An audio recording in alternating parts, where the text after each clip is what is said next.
Para os fãs da Logitech aqui no Brasil, temos o G413 Carbon.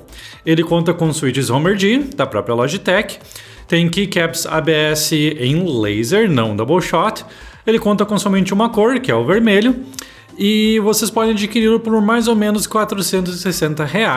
Mas será que a Logitech resolveu os outros problemas encontrados em seus teclados antigos no G413 Carbon? É isso que estamos aqui para responder no review. Então, meu nome é Augusto e aqui é a Oficina da NET. Bora lá!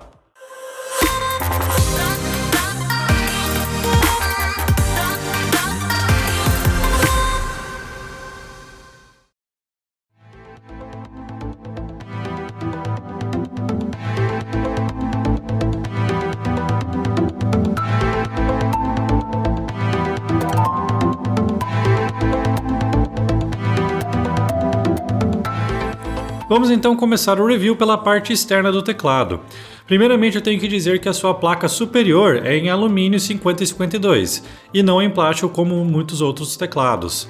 Isso ajuda na rigidez da estrutura do teclado e também um pouco no visual. O resto do teclado é feito em plástico, esse plástico é bem duro e resistente, além de demonstrar excelente acabamento. Ele tem a sua marca, o seu nome na lateral esquerda do teclado, G413, mas ela é em um cinza mais fraco, digamos assim, um cinza mais claro, e é bem minimalista, assim, é difícil de perceber que ela está ali, é inclusive difícil de pegar em câmera.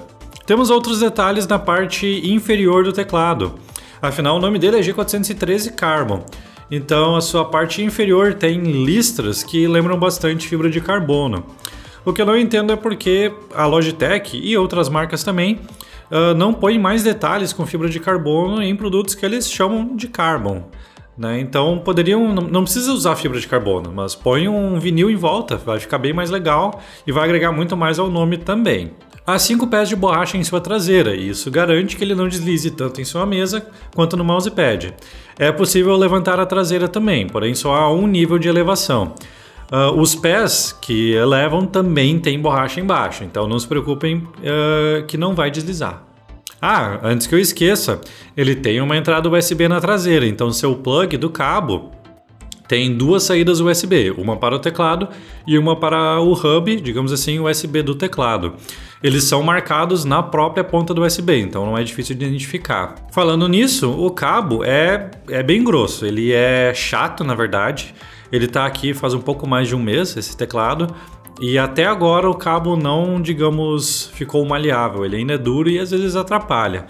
Então, se você mexe bastante com o teclado, tira ele bastante de lugar, pode ser que incomode você um pouco também. Movendo agora para as keycaps, elas são feitas em ABS e laser, elas não têm material double shot. E o encaixe delas não é do padrão Cherry Max ou Gateron ou Kalil ou qualquer desse tipo. É o padrão de encaixe dos próprios Homer G. Isso é um problema? Sim, na verdade é.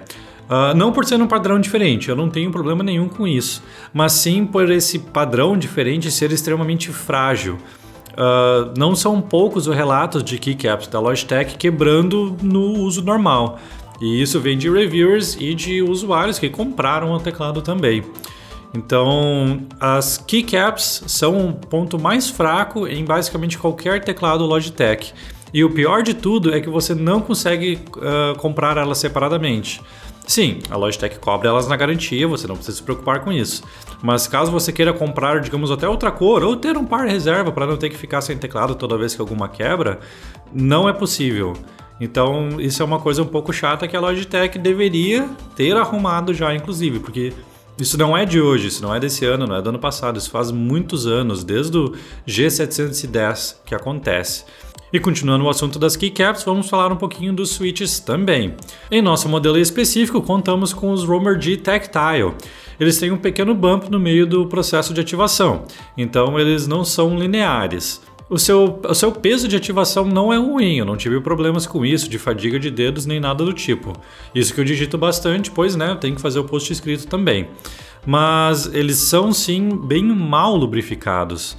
Eu sinto bastante diferença quando eu pego o G413 Carbon com esse switch e um teclado com um Cherry Max Brown, por exemplo. Inclusive é um dos que eu tenho em casa que eu uso pessoalmente. Os Cherry são muito mais lisos e eles não dão impressão de atrito, enquanto que os Romer D, se você tenta pressionar bem devagarinho, ele não vai ser liso, digamos assim. Ele vai dar pequenas travadinhas no meio do caminho e ir descendo aos poucos. Claro que tem gente que até que gosta disso, mas em questão de lubrificação, em questão de qualidade, isso é um ponto negativo. E é algo que a Logitech também deveria arrumar em seus switches.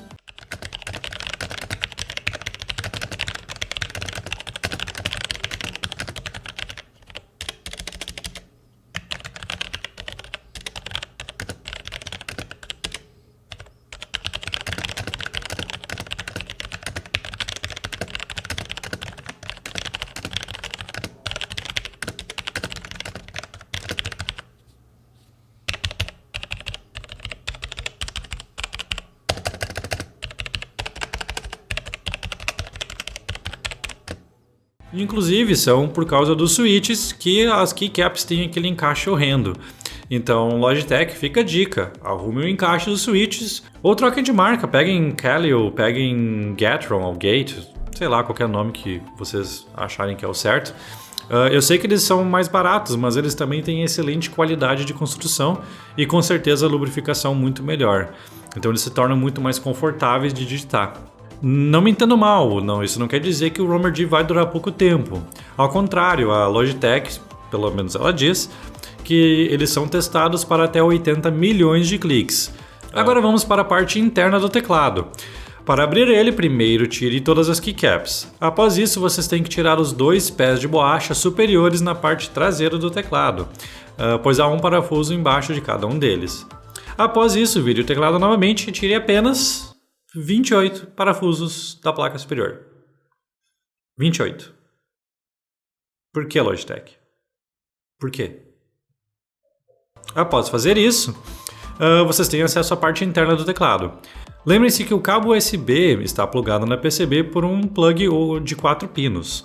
Então despluguem ele para poder ter acesso livre à PCB sem nenhum cabo. Ao examinar a PCB, vocês poderão ver que a gente tem muito pouco consistência entre as soldas do teclado. As soldas centrais estão todas tortas e parece de propósito, inclusive. Elas não são consistentes também, alguns têm mais, outros têm menos. Felizmente não há nenhum lugar com pouca solda, mas há muitos lugares com excesso de solda também. As soldas laterais parecem ter sido, em geral, bem feitas, muitas estão perfeitas, mas há algumas que foram claramente retrabalhadas e que têm muita solda, e não são poucas. Fora que há bastante ainda resíduo de solda também no teclado. Isso não vai afetar basicamente nada a durabilidade dele, mas ainda assim é um teclado de R$ 460 e que eu acredito que poderia sim ter um capricho muito melhor na parte de dentro. De longe esse teclado não gabarita a construção interna, pelo menos na PCB. E se vocês querem um teclado perfeito nessa parte, recomendo ir de Duck novamente. Caso vocês não tenham o budget para Duck, porque realmente é caro um teclado da Duck, eu ainda não aconselharia o G413. Há outros teclados com qualidade interna muito superior, inclusive, e que custam muitas vezes menos até. Então, o G413 até que passa, mas a sua durabilidade eu não sei até quando é garantida. E ele passa mais porque eu sempre lembro que eu tenho a garantia da Logitech para me cobrir caso ele dê algum problema, mas eu não sei se é um teclado que eu teria em casa pessoalmente. Então, vocês podem ver aí nas imagens como é que ele está por dentro. Agora vamos falar um pouquinho sobre a iluminação do teclado. Como eu falei lá na introdução do vídeo, ele conta com LED single color na cor vermelha. O bom disso é que o vermelho é uma das cores que menos queima LEDs em teclados, então pode ser até que é por isso que a Logitech escolheu essa cor no caso, para sua iluminação. As teclas são muito bem iluminadas, inclusive embaixo de luz bem forte, então nesse ponto o G413 vai bem. Elas vazam um pouco para a plate dos teclados, e isso é uma questão de gosto pessoal, né? Os caracteres, que é a principal target, digamos assim, de iluminação, são bem iluminados. E isso se estende para os laterais, que ficam nos function rows também. A única ressalva que eu faço para a iluminação é que há alguns caracteres que têm um pouquinho de fade out nos cantos, mas bem poucos mesmo. E você tem que procurar, você tem que parar e olhar para o teclado uma tecla por uma para ver quais são. Mas não realmente incomoda bem pouco e são bem iluminados. Os efeitos podem ser controlados diretamente no software da Logitech e vocês têm efeito de respiração, estático e desligado. Chegando na parte de software, é um ponto que é extremamente forte para o G413. Afinal, a Logitech conta com o Logitech G Hub, que é um dos softwares mais completos no mercado. Esse software é realmente muito bom e complementa muito bem o teclado, podendo ser reprogramado basicamente qualquer tecla e adicionar funções extras ao teclado, fora ajustar o modo gaming, ajustar a iluminação, tempo de resposta, enfim. O software, vocês devem estar vendo alguma coisa aí na tela. E se caso vocês queiram aprender um pouco mais sobre como ele funciona, recomendo dar uma lida aí embaixo, pois eu deixei o link do post escrito que explica bem certinho. Então, para terminar esse vídeo, temos que dar um veredito para o G413 Carbon. Afinal, os teclados passam por aqui para a gente fazer o review e dizer se vale ou não vale a pena comprar. Falar sobre teclados da Logitech é um pouco complicado, sim. Mouses, eles são basicamente pioneiros na parte de mouse e dominam o mercado completamente na parte de mouse sem fio, com os sensores Hero. Então lá eles estão realmente de parabéns. Na parte de teclados a história infelizmente muda bastante. Temos aqui um teclado com vários problemas crônicos, keycaps, switches. Ele não tem as melhores soldas do mundo, né? Vocês viram aí nas imagens, há bastante soldas tortas, soldas mal feitas, resíduo de solda, enfim. E, cara, pelo preço, R$460 num teclado com esses tantos problemas em 2019 é difícil de recomendar. A gente tem teclados da Cooler Master, por exemplo, como o Master Keys Pro M, que custa em média R$400 a R$500, também está basicamente na mesma faixa de preço, que além de conter RGB, né, vocês têm mais de uma cor, vocês têm uma qualidade interna melhor, vocês têm keycaps melhor, vocês têm switches melhores, mais bem lubrificados. A aparência é totalmente relativa, então não vou dizer isso. Mas, cara, vocês têm por exemplo, este teclado muito superior ao G413 Carbon e que custa basicamente o mesmo ou normalmente até menos. E claro que este é um modelo, há vários outros modelos. Tem os Durgod, que agora chegaram na Pichau também.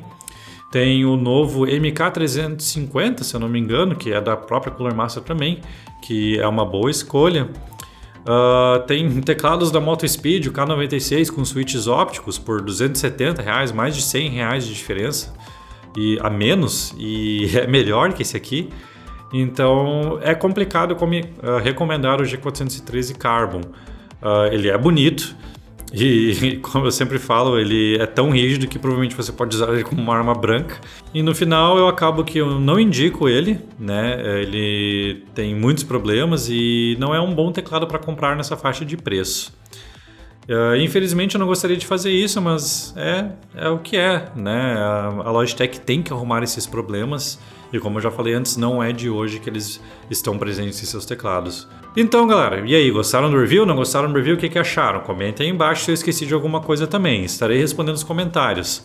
Tem dicas de outros periféricos que vocês gostariam de ver. Não se esqueça que estamos fazendo reviews de placas de vídeo, então vocês podem acessar aqui o canal para checar os roda-liso de placa de vídeo. Sigam a gente lá no Instagram, sigam a gente no Twitter, estaremos sempre interagindo com vocês por lá também. Se inscrevam no canal e valeu!